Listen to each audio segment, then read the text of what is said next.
जोहार नमस्कार। जैसे कि अभी सोशल मीडिया से पता चला है कि जो जेबीकेएसएस के उपाध्यक्ष संजय मेहता जेबीकेएसएस के सदस्यता और उपाध्यक्ष पद दोनों से इस्तीफा दे चुके हैं। तो इससे बात करने के लिए हमारे बीच जेबीकेएसएस के प्रवक्ता संतोष सिंह जी है। तो जानने की कोशिश करते हैं कि आखिर जो संजय मेहता अभी तक जो जिस प्रकार से वो जेबीकेएसएस में काम कर रहे थे और वो अपना काम को छोड़ दिए हैं, तो जेबीकेएसएस में इससे क्या नुकसान हो सकता है और क्या कुछ चल रहा था पार्टी में जिसके कारण वो इस्तीफा देने का काम किया, उस सारी चीज़ों को जानने की कोशिश करते हैं। जोहार। जोहार। नमस्कार आपके श्रोता को सभी को जोहार करते, नमस्कार करते, आदाब करते। जैसे कि भी सोशल मीडिया से पता चला है संजय मेहता आपके पार्टी को छोड़ चुके हैं, तो आप लोग कैसे देखते हैं इसको? देखिए, पार्टी को छोड़ चुके हैं वो उनका व्यक्तिगत विचार है। कोई किसी को बांध के रखा नहीं जा सकता है। जैसे आज पार्टी सभी को स्वतंत्र छोड़ के रखी है कि मैं आपको नहीं हटा सकता हूँ, मैं आपको हटाऊंगा नहीं बिना मतलब का। मैं स्पष्टीकरण मांग सकता हूँ, जो स्पष्टीकरण हमारे प्रधान महासचिव मिस्टर फरजान खान ने उनको स्पष्टीकरण मांगा था। इससे पूर्व हमें भी पत्र संजय मेहता जी का सुझाव पत्र आया था। उससे बिल्कुल ये प्रतीत हो रहा था वो कहीं ना कहीं टाइगर को एक अपने रोल में चलाना चाहते हैं, अपने नियम के अनुसार चलाना चाहते हैं। ठीक है, आइडिया अच्छा था, इसमें कोई डाउट नहीं है। लेकिन अगर आप सार्वजनिक इस चीज़ को करते तो कहीं ना कहीं आप पब्लिक को ये सिंपैथी बटोरने का काम कर रहे हैं कि मुझे जो आता है वो जेबीकेएसएस में किसी को नहीं आता। और ये कहीं ना कहीं ऐसा लगता है कि वो सिंगल मैन ऐसा है जो पार्टी को अपनी तरह से चलाना चाहता है। और पार्टी देखिए बड़ी मुश्किल से खड़ा हुआ है। ये एक ऐसा पार्टी है जो क्रांतिकारियों का पार्टी है। ये किसी एक विशेष व्यक्ति से नहीं चल सकता, एक विचारों थिंक टैंक से चलता है।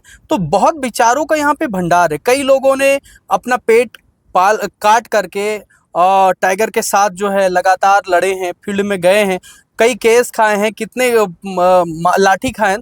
तो सबका उतना ही अधिकार है जितना एक व्यक्ति का अधिकार है। तो कोई एक व्यक्ति अगर अपने हिसाब सब मैसेज है, मैंने संजय मेहता जी को कहा था कि संजय मेहता जी ये सुझाव आपका बहुत अच्छा है, लेकिन आप अगर पार्टी का पोर्टल में या ईमेल में या डायरेक्ट टाइगर के व्हाट्सएप पे या डायरेक्ट टाइगर से मिलकर बात करते तो ये बेहतर होता। लेकिन अगर आप सार्वजनिक करते हैं तो ये पार्टी के लिए अच्छी संकेत नहीं है।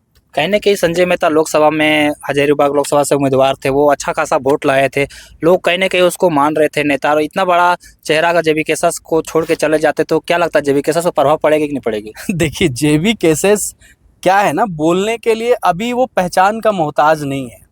आप एग्जाम्पल पे देख सकते हैं, टाइगर जयराम महतो जी 1 लाख अंसारी धनबाद को सिर्फ 7 दिन का नेता बनाया।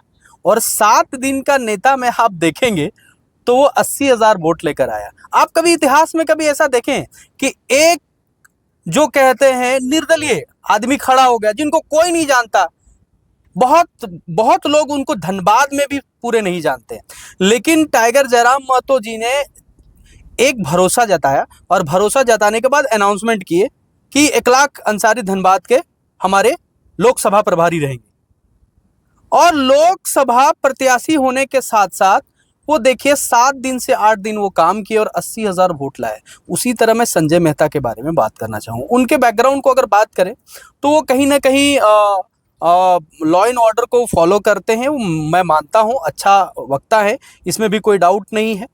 लेकिन अच्छा पर्सनालिटी भी है, इसमें भी कोई डाउट नहीं। लेकिन अगर वो ये बोले कि नहीं मैं अपने दम पे इतना वोट लाया, तो ये मैं तो क्या एक छोटा से छोटा हजारीबाग का खुद का उनका मान कोई नहीं मान सकता। इसलिए क्योंकि इससे पहले भी वो चुनाव लड़े थे। चुनाव लड़ने में आप देखें तो आज भी नेट पे पड़ा हुआ कितना वोट लेकर आए थे। सिर्फ टाइगर जयराम महतो का नाम जुड़ने से, जेबीकेएसएस के नाम जुड़ने से, उनके कार्यकर्ता जुड़ने से आपका 1.5 लाख वोट आया। ये कम नहीं है। ये आप देख सकते हैं कि ये शुरुआत है। और संजय मेहता जी का ये चीजों को देखकर ऐसा लगता है कि उनके पास पेशेंस नहीं है। पेशेंस हो जाते हैं, चप्पल घिस जाता है, लेकिन एक पदाधिकारी नहीं बन पाते। आपको इतना बड़ा रोल दिया और आप उसको संभाल नहीं पाए, तो ड्यू टू सिंपल बात है, इसमें 2 बातें होती है। या तो लोग आपको ये समझाने लगते हैं कि आप बहुत बड़ा नेता हो गए हैं, आपको ये करना चाहिए, वो करना चाहिए, फलाना करना चाहिए, ढकाना करना चाहिए। या तो आप खुद ही अपने आप को बहुत बड़ा प्रमोट करने लगते हैं कि भाई मैं बहुत बड़ा नेता हो गया। मैं ये मना भी नहीं कर रहा हूं कि आप मत मानिए, लेकिन हाँ, हर चीज का एक प्रोटोकॉल होता है। बिना प्रोटोकॉल का कोई भी पार्टी नहीं चलती। और अगर आप जेबीकेएसएस को इतनी आसानी से समझ रहे हैं कि भाई जो मर्जी सो करेंगे, तो पॉसिबल नहीं है। अभी संजय मेहता जी अगर ऐसा सोच रहे हैं कि नहीं मेरे हिसाब से नहीं चला, तो मैं रिजाइन दे दूंगा। अच्छा, पार्टी छोड़ने के कारण कहीं ये तो नहीं कि उस सुप्रीमो अक्सर अपने सभाओं में बोलते आ रहे थे कि जो संजय मेहता है वो मांडू और रामगढ़ सीट मांग रहे थे, तो ये कहीं इस कारण ये भी तो हो सकता है कि वो रामगढ़ और मांडू नहीं देने के कारण हो सकता है पार्टी छोड़ रहे हैं। देखिए, टाइगर जयराम महतो जी हर सिचुएशन को समझते हैं, वो पूरे झारखंड की स्थितियों को समझते हैं। इससे पहले कई नेता आए, आपको विदित हो कि कई नेता आए और अपने आप को बहुत क्रांतिकारी के रूप में लेकर आए। आज देखिए कहीं ना कहीं वो राजनीति के अंदर छुप गए, लेकिन टाइगर जयराम महतो जी राजनीतिक पहला करना नहीं चाहते थे। राजनीतिक करने पे उनको मजबूर किया गया, और राजनीतिक में जब अपने साथी आए तो टाइगर जयराम महतो जी ने सभी पे भरोसा किया। आपको याद होगा महाधिवेशन में टाइगर जयराम महतो जी ने पहला माइक जब उनको दिया था तो ये बोल के दिया था कि देखिए संजय मेहता जी हजारीबाग से हैं, लोग कहते हैं कि एक जाति विशेष का पार्टी है, ये देखिए संजय मेहता जी हमारे जाति का नहीं है लेकिन ये बड़ा लीडर है। तो कहीं ना कहीं आपको बढ़ने दिया गया। आप कहते हैं कि मुझे बढ़ने नहीं दिया जाता, आपको मंच दिया जाता है, हर जगह दिया जाता है, लेकिन आप अपने अनुसार पूरा चीजों को चलाना चाहें तो वैसा पॉसिबल नहीं है। श्री टाइगर जयराम महतो जी भी कभी ऐसा नहीं सोचे कि मेरे हिसाब से चल पूरी पार्टी चले। कहीं देखेंगे आप टाइगर जयराम महतो जी से बात कीजिए तो आपकी बातों को बड़े गौर से सुनते हैं, समझते हैं, अगर समझने लायक है, करने लायक है तो इम्प्लीमेंट भी करते हैं। ये मैं पर्सनली लेवल पे कह सकता हूं। लेकिन अगर कोई बोले कि नहीं 100% मेरा बात चले तो ये पॉसिबल नहीं है। और वो चुनाव लड़ने की बात है मांडू या रामगढ़ की, तो आप अभी तुरंत से फैसला नहीं कर सकते हैं कि आपको दिया जाएगा या नहीं दिया जाएगा। पहला बात तो ये कि श्री टाइगर जयराम महतो जी ने कहा था कि मेरे अलावा, जो नियम बैठक में बात हुई थी कि मेरे अलावा कोई भी लोकसभा जो लड़ेगा वो विधानसभा नहीं लड़ेगा। तो साफ सुथरा बात है ना कि आपको समझ जाना चाहिए कि पहले जब कमिटमेंट हो चुका है तो आप यदि महत्वाकांक्षा लेकर आएंगे तो कई बार दुख होता है, और दुख होता है तो आप ऐसे में रिजाइन दे दीजिए या कुछ भी कर दीजिए। टाइगर जयराम महतो जी आपको क्या कर सकते हैं बताइए। क्या संजय मेहता जैसे लगातार चर्चाएं चल रही थी कि संजय मेहता दिल्ली का दौरा कर रहे, तो क्या वो अन्य पार्टियों के संपर्क में होने के कारण हो सकता हो कहीं और पार्टी उसका टिकट मिल रहा होगा, इसके कारण वो भी इस्तीफा दे रहे हैं? नहीं, देखिए ये स्पष्टीकरण नहीं हुई है अभी तक ये बात। हालांकि ये बात बहुत सारे लोगों ने बोला, लेकिन श्री टाइगर जयराम महतो का एक तारीफ करना मैं इसलिए चाहता हूँ कि वो कभी भी किसी का शिकायत नहीं सुनते।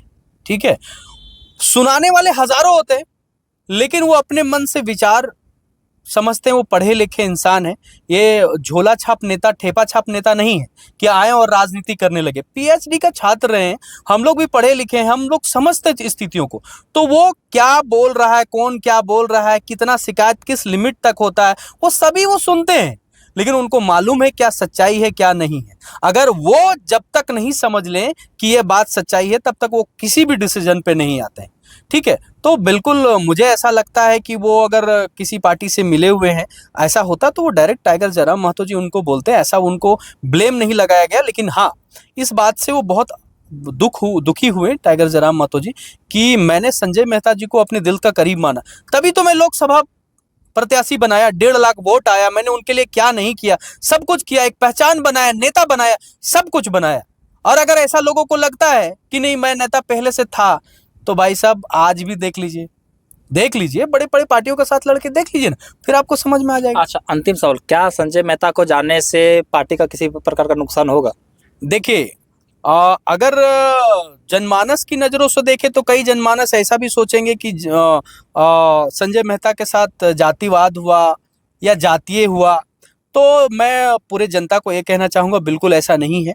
हम लोग बहुत करीब हैं श्री जयराम महतो जी का, ऐसा बिल्कुल नहीं है। वो किसी अलग नज़र से किसी भी नेता को नहीं देखते हैं, और उनके जाने से फर्क पड़ेगा ऐसा नहीं है। जनमानस तो बोलेंगे कि भाई क्या बात है, नहीं बात है, कई बार होते हैं ना कि अभी चुनाव सामने है तो फर्क पड़ेगा, ऐसा नहीं है। लेकिन हाँ, बहुत ज्यादा फर्क पड़ेगा ऐसा भी कोई बात नहीं है, क्योंकि अकला चलो एकला चलो, आपने सुना होगा। श्री टाइगर जयराम महतो का एक फैसला ने पूरे एक सूत्र में पूरे झारखंड को बांध दिया। तो आज अगर उनको छोड़कर जा रहे हैं तो कहीं ना कहीं वो धोखा दे रहे हैं।